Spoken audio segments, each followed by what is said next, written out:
So you'll hear talk about different fluids, synthetic fluids, conventional fluids, factory fluids, dealer recommended fluids. You'll hear a lot of different things about it. On these newer vehicles, you definitely, on a lot of these, you need to use dealer specific or manufacturer specific fluid. I brought a few of them out here. There's some for Honda, there's some for Nissan, GM, Volvo, Volkswagen. Everybody has a specific fluid for their vehicles. Some of these newer transmissions, the CVT transmissions, take a specific fluid.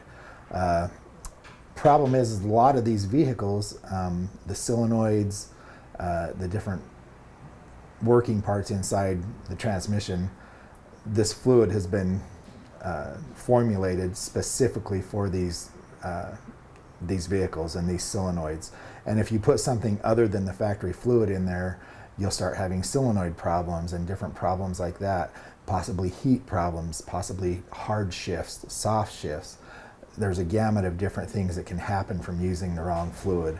So we definitely suggest using factory fluids, especially in European cars. We see a huge problem with shift problems and shift quality if you don't use the manufacturer specific fluids in them.